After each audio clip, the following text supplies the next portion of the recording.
Damn.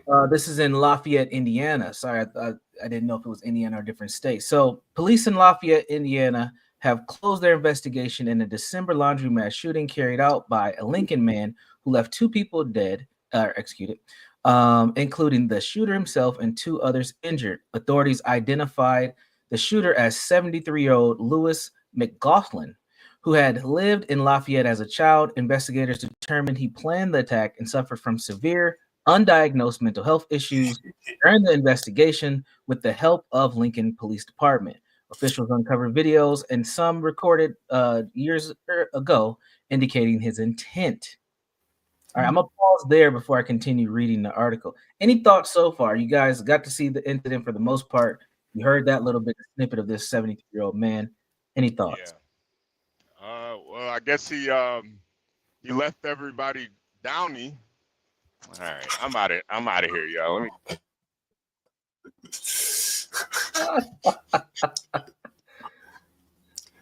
I had to say, thought it was Alex, man. Why a laundromat? Hey, that was weird. I mean, I don't know. That's a good question. Laundromats tend to have folks from various different ethnicities. You know, he is being a racist apparently, so maybe he wanted to take out some brown people. Oh shit! Oh wait a minute. Oh wait a minute. Did they accuse him of racism? Well, yes. Well, that was the intent of. Oh, well, the police didn't, but the narrative is this was a racist killing. There, we do have one of the identified people that was killed too, named Keith Floyd or Ford, Keith Ford. Which I mean, that could go either way, but that might be a black man. Yeah, that is interesting.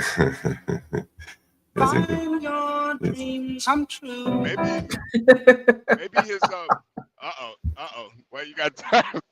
Maybe his clothes didn't dry fully, and he was angry about that. That's a possibility too. Why we ain't dragging him? We about to drag him to you. It's coming. We just getting warmed up. What's up, Resla? Yeah, John, you're on mute. It's been a while. It's been a while since I've been to the laundromat.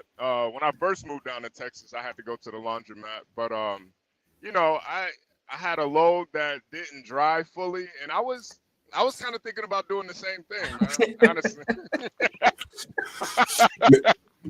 Man, when I think of laundromats, I'm mostly here in the Northeast. It's mostly like, you know, like lower class people. You know what I'm saying? Right. And there's typically a lot of friction in those laundromats between those people. You know what I'm saying? And typically it's going to be blacks and Hispanics sharing laundromats.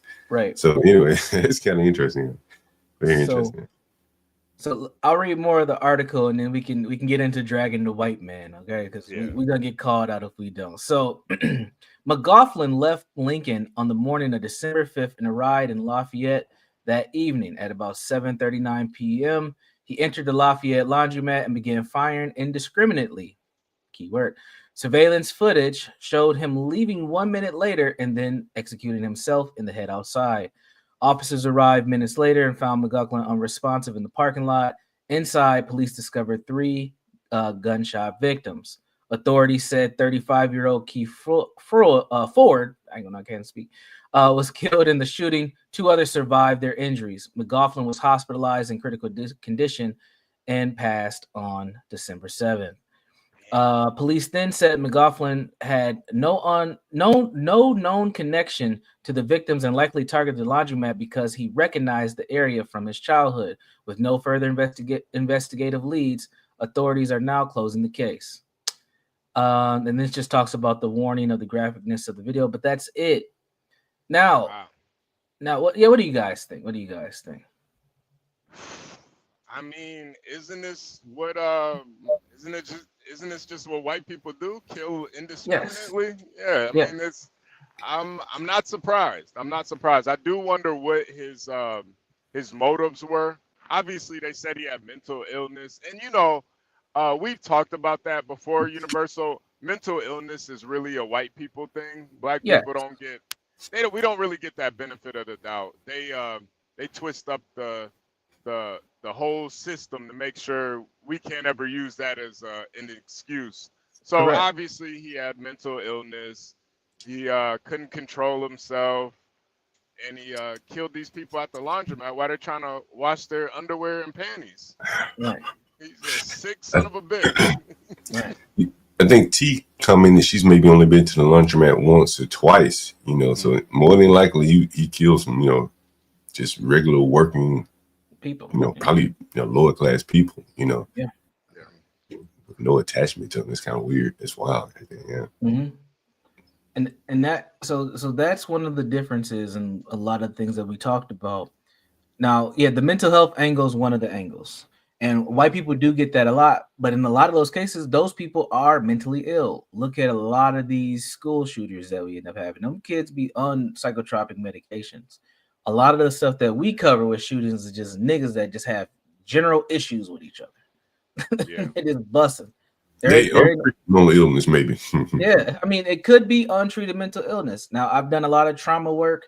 There is a connection between the childhood trauma that people have and some of the outcomes they have in later. But you can't make a determination that your childhood trauma leads to you being a murderer. Also, this is a 73-year-old man. He could have had dementia. They're leading in this article saying that this place is something that reminded him of his childhood. That's the only connection.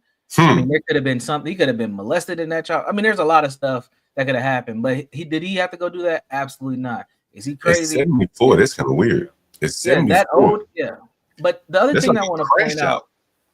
It's an interesting crash out. The other thing I want to point out is a lot of times when you have white folks doing these crimes, they will take themselves out as well. That doesn't always happen with a lot of black folks. And I don't know what it is about the white psyche, but they'll complete the complete job. Like we hear it all the time in domestic issues. They go home, take out the family, and take out themselves. A lot of those times. If you listen to like what B. Bray says a lot, you know, and I really like studies that white people, and I'm presuming it's mostly going to be men, that will act out. They get more depressed than any other group, which is interesting. You know, relative to the other groups, if you're depressed, you might do some wild shit and take yourself out. You know, that's very interesting. Yeah. And if Lynn, I don't want to even say his name because I don't want him to come up here. But if that one guy who was smitten with that white woman online, if he his mind of frame, that Neely Fuller thinking, there's something called compensatory action, and that's what that is. Like if you're gonna do that, if you're gonna try to take somebody else's life, you might as well take your own as well. And that's what in that frame of thinking is like a complete. It's a justified way of going. If you're gonna take it to that level, you take yourself out at the same time. We see a lot of white people do the same thing. And Speak, I'm glad you're here. Hopefully you've seen, we're covering your story, Speak. Good to see you in the audience. Yeah, so what you're saying, Universal, is you think that white people, even when they commit horrible acts like that, they still have a sense of justice. That's kind of why they take themselves out? Correct. Right. Okay. Yes. And is he evil? Absolutely. This man's satanic. He's old. He's demented. And if it's mental illness or not, it's still a pure evil act. I absolutely agree with that 100%. And you'll see that commonality with a lot of folks who do this stuff. But now we flip it. Are we saying that our kids who are mostly doing a lot of the damage, are they evil as well? Is Carmelo evil? Like, what are we saying here? I mean, no one's going to not call out someone killing somebody, man. Hell, that could have been me. And right. I've been a laundromat recently. You know, and you know, I think there's levels in different types of violence, and it affects people differently. You know, I don't know. I think it just affects people differently. He went in and killed people in the laundromat. It's terrible, you know what I'm saying? Particularly for the people that were there. But it's over, you know. He's over. It's over. So there's kind of some, you know, it's terminal in that sense. It's not going to keep going on, you know. Right. Shots are not going to continue to ring out. But since we want to be equal opportunists here, I pulled up another story about another white person doing something absolutely racist. Just for you, Speak. I'm glad you're here. Just for you. All right. So this is something more recent. Some of you may have heard of this, seen this. Florida man threatens to shoot a 7-year-old black girl trying to sell candy. Mess around and find out news. So I'm gonna try to get the little girl's face out of the photo here. There's not a video. There's a Facebook post. I'll pull that up in a second. So a Florida man is being dragged. Oh, by the way, let me give the source. You can show it, can't you? Show us the little girl. How she look? Oh, okay, fuck it. I mean, it's not against the law. It was in the paper. I guess it is in the paper. I'll try to have some compassion, John. Have some compassion. Yeah, well, this is you know. All right, well, we got this little queen. Maybe this will bring out the compassion for her. 4C. JP, girl, lady, you know. So this is from The Root, everybody. This is from The Root, one of our favorite and coveted publications. Check the English. Yep. Stanley, where you at? So Florida man is being dragged everywhere, every which way on social media after his disturbing Facebook went viral. This disturbing comment were directed towards an innocent black girl trying to sell some candy. Now the man is paying for his words. The incident stemmed from April 14th when a 9-year-old Sincere and her 11-year-old cousin came home from school, according to Sincere's mom. Wait, hold on a second. John, why are you laughing, John? What's so funny, John? Hold on a second. This little girl's name, was it the girl or the boy named Sincere? What's so funny? No, the girl's name is Sincere. Yeah, the little girl name is Sincere. Now, John, I hear you over there laughing. What's so funny? I just laughing in the comments here. Beautiful day, so sincere. You know what I think when I hear that shit? Who was that? Remember, it was that mad rapper clip. I'm so sincere. I'm so sincere that it probably before your time. I think it was Puffy or somebody. Mad rapper.